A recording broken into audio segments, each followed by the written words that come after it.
Assalamualaikum warahmatullahi wabarakatuh. Bagaimana kabar hari ini? Semoga sehat selalu ya, terutama di masa pandemi ini yang menuntut kita untuk selalu meningkatkan imunitas diri agar selalu sehat dan terhindar dari segala macam penyakit. Nah, seperti yang sudah Ibu sampaikan minggu lalu, bahwa hari ini kita akan melakukan praktikum sederhana tentang ikatan kimia. Sebelumnya, masih ingat nggak pelajaran minggu kemarin tentang ikatan kimia? Dibuka lagi coba bukunya. Nah, Ibu akan menjelaskan sedikit ya tentang ikatan kimia yang sudah kita pelajari minggu lalu. Ikatan kimia merupakan interaksi atau gaya tarik menarik antara atom-atom agar berada bersama-sama atau berkombinasi dalam senyawa yang stabil. Ikatan kimia ada 3 jenis. Yang pertama, ikatan ion. Kemudian yang kedua, ikatan kovalen. Dan yang ketiga adalah ikatan logam. Ikatan ion terjadi akibat adanya serah terima elektron dari masing-masing unsur. Ikatan ion biasanya terjadi antara unsur logam dan unsur non-logam, di mana di sini unsur logam memiliki kecenderungan untuk melepas elektron, sedangkan unsur non-logam memiliki kecenderungan untuk menerima elektron. Nah, sedangkan ikatan kovalen merupakan ikatan yang terjadi akibat adanya pemakaian bersama pasangan elektron dari masing-masing unsur. Biasanya terjadi antara unsur non-logam dan juga unsur non-logam, di mana keduanya cenderung untuk menerima elektron. Untuk ikatan kimia yang ketiga itu adalah ikatan logam. Nah, ikatan logam ini terjadi antara logam dengan logam ya, yang memiliki kecenderungan untuk sama-sama melepas elektron.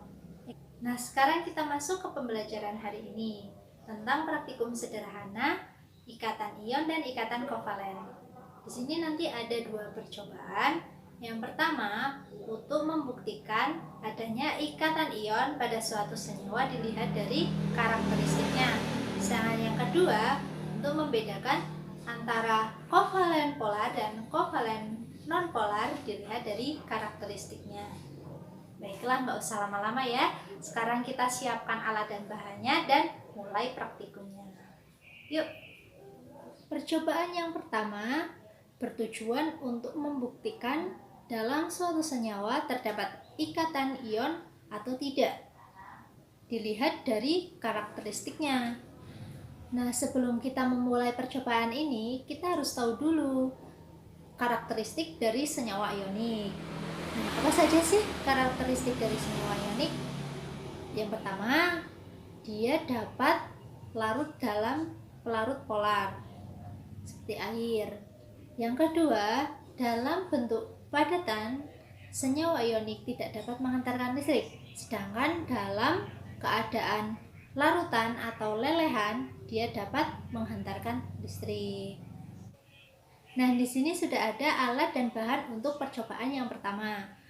Alatnya yaitu ada serangkaian alat untuk menguji daya hantar listrik.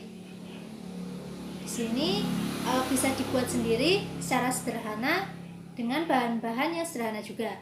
Ada batu baterai, lampu, dan juga kabel. Cara merangkainya juga sangat mudah. Tinggal kita sambungkan saja masing-masing kabel. Di sini ada 2 di ujung-ujung baterai, kemudian disambungkan ke lampu. Kabel yang ini juga disambungkan dari lampu dan dari baterai.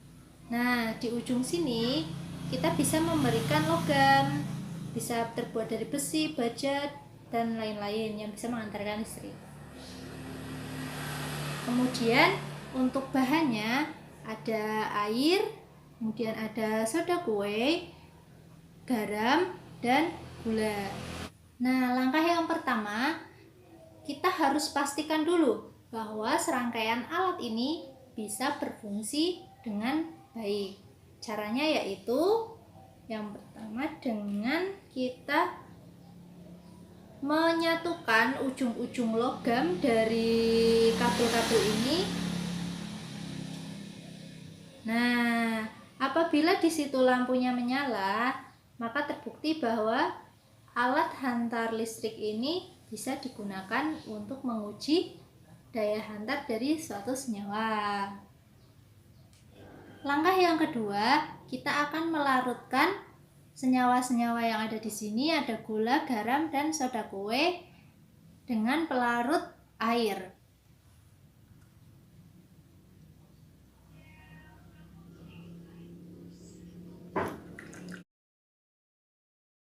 Nah, di sini semuanya kita aduk hingga larut.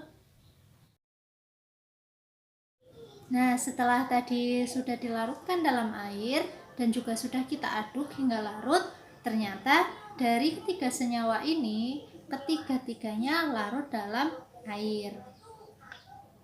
Lihat nih. Nah, langkah yang selanjutnya kita akan uji dari larutan ketiga senyawa ini apakah bisa menghantarkan listrik atau tidak dengan bantuan alat uji daya hantar listrik ini. Yang pertama kita coba dari soda kue.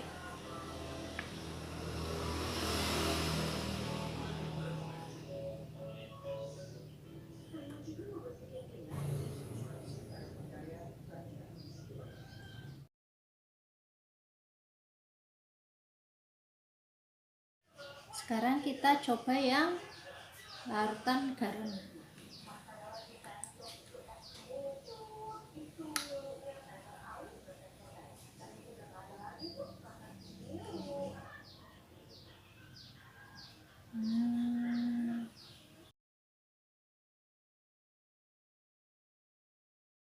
Nah, sekarang yang ketiga yaitu larutan gula.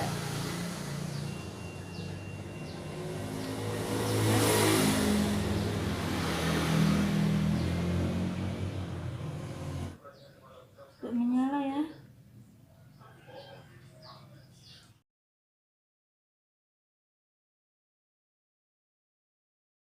Nah, jadi kesimpulannya dari ketiga senyawa ini yang merupakan senyawa ionik adalah garam dan soda kue. Tadi diuji dengan kelarutan dalam air, memang ketiganya larut dalam air, gula juga larut dalam air, garam larut, juga soda kue larut. Sedangkan ketika kita diuji dengan alat daya hantar ini, senyawa larutan dari garam dan juga soda kue dapat menyalakan lampu dan juga muncul gelembung-gelembung yang keluar dari ujung-ujung ini. Kemudian kalau yang gula tadi tidak bisa untuk menyalakan lampu dan tidak keluar gelembung dari ujung besi ini. Percobaan yang kedua tentang ikatan kovalen. Percobaan ini bertujuan untuk membedakan ikatan kovalen polar dan ikatan kovalen non-polar berdasarkan karakteristiknya.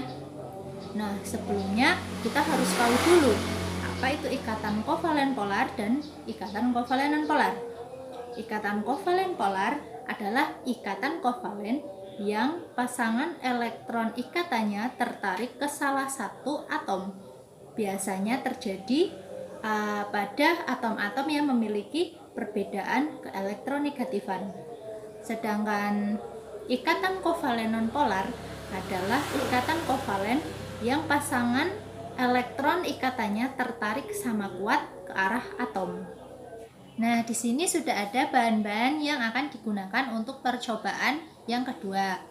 Ada air, deterjen, dan minyak kelapa. Nah, cara kerjanya juga mudah sekali, yaitu kita campurkan air ke dalam wadah yang berisi deterjen. Pelan-pelan ya. Kemudian tambahkan air juga pada wadah yang berisi minyak kelapa.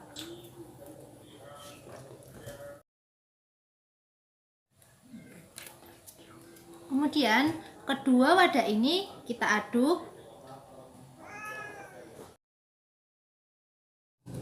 bisa dilihat di sini deterjen larut dalam air. Hal ini disebabkan oleh unsur natrium, hidrogen, dan oksigen dalam deterjen dapat tertarik oleh unsur hidrogen dan oksigen pada air. Nah, tertariknya unsur-unsur tadi itu akibat adanya perbedaan nilai keelektronegatifan dari masing-masing unsur. Nah, sedangkan ini minyak kelapa tidak larut dalam air. Hal ini disebabkan oleh unsur karbon dan hidrogen dalam minyak kelapa tidak dapat tertarik oleh unsur hidrogen dan oksigen pada air. Nah, sebelum kita menyimpulkan percobaan hari ini, kita harus tahu dulu ciri senyawa kovalen polar dan kovalen nonpolar, di mana senyawa polar dapat larut dalam air, sedangkan senyawa nonpolar tidak dapat larut dalam air. Nah, jadi dapat disimpulkan bahwa deterjen merupakan contoh dari senyawa kovalen polar, sedangkan minyak kelapa adalah contoh dari senyawa kovalen nonpolar. Nah, jadi itu tadi percobaan kimia sederhana tentang ikatan ion dan ikatan kovalen yang bisa dilakukan sendiri di rumah. Jangan lupa nanti anak-anak mencoba ya di rumah masing-masing. Dan semoga pertemuan pada hari ini bisa bermanfaat dan tetap semangat, jaga kesehatan, dan selamat mencoba. Bu akhiri, wassalamualaikum warahmatullahi wabarakatuh.